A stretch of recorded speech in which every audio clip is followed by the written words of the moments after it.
सुप्रभात बच्चों। हिंदी वसंत में आज हम पाठ 19 करेंगे, आश्रम का अनुमानित व्यय, जिसके लेखक हैं श्री मोहनदास करमचंद गांधी। मोहनदास करमचंद गांधी जी भारत के महान नेताओं में से एक थे। इनका जन्म 2 अक्टूबर सन 1869 को पोरबंदर, गुजरात में हुआ। इनके पिता का नाम करमचंद और माता का नाम पुतली देवी था। इन्होंने मैट्रिक परीक्षा पोरबंदर में ही पास की। 13 वर्ष की आयु में इनका विवाह हो गया। फिर इन्होंने वकालत की पढ़ाई शुरू की और उसके लिए ये दूसरे देश चले गए। वहाँ से बैरिस्टर बनकर भारत में आए और मुंबई में इन्होंने वकालत शुरू की। किसी मुकदमे के सिलसिले में ये दक्षिण अफ्रीका गए और वहाँ पर भारतीयों के साथ इन्होंने देखा कि बहुत ही बुरा व्यवहार होता था, तो जिससे इनका मन बहुत दुखी हुआ और इन्होंने इसके लिए आंदोलन आरंभ कर दिए। 1925 ईस्वी में जब ये भारत वापस आए तो इन्होंने अंग्रेज़ों के खिलाफ अनेक आंदोलन चलाए। भारत की स्वतंत्रता में इनका बहुत ही महत्वपूर्ण योगदान रहा। सारा देश इन्हें बापू के नाम से जानता है। ये सारे राष्ट्र के पिता कहलाते हैं। 30 जनवरी सन 1948 को नाथूराम गोडसे ने इनको गोली मार दी और इनकी मृत्यु हो गई। परंतु गांधी जी मरकर भी अमर हैं। जो ये इनका पाठ है, आश्रम का अनुमानित व्यय, तो जब गांधी जी दक्षिण अफ्रीका से लौटकर अहमदाबाद वापस आए थे, तो अहमदाबाद में उन्होंने एक आश्रम की स्थापना की थी। इस पाठ में उसी आश्रम के अनुमान का विवरण किया गया है कि कितना खर्चा जो है वो आश्रम के चलाने में आ जाता है।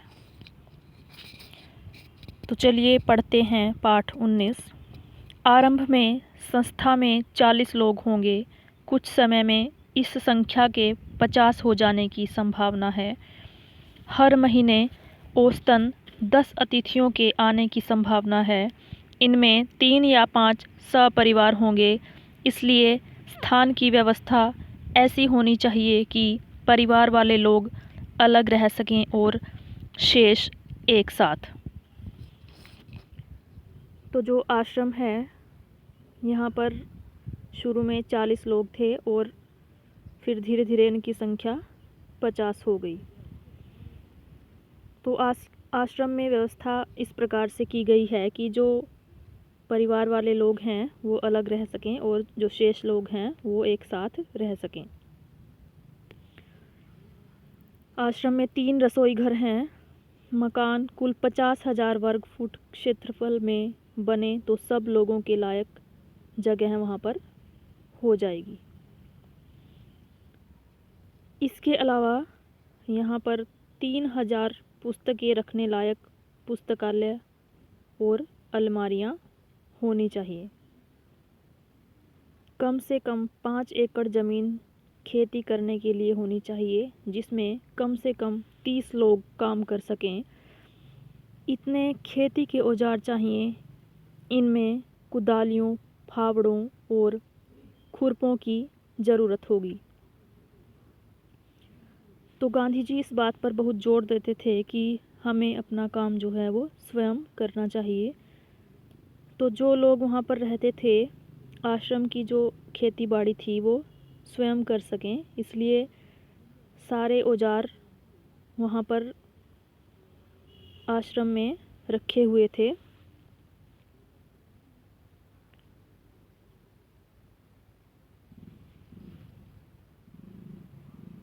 तो जो सारे औजार थे इनमें कुल मिलाकर 5 रुपया खर्च आएगा, ऐसा अनुमान था।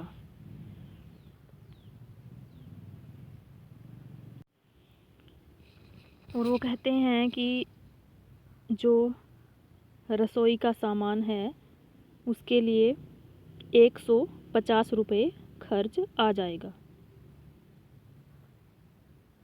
स्टेशन दूर होगा तो सामान को या मेहमानों को लाने के लिए बैलगाड़ी चाहिए।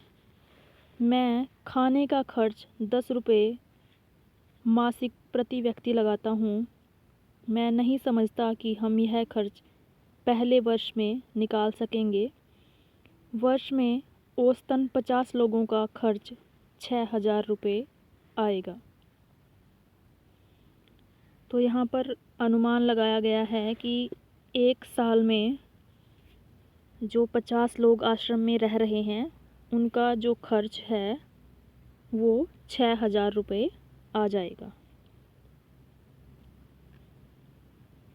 मुझे मालूम हुआ है कि प्रमुख लोगों की इच्छा यह है कि अहमदाबाद में यह प्रयोग 1 वर्ष तक किया जाए।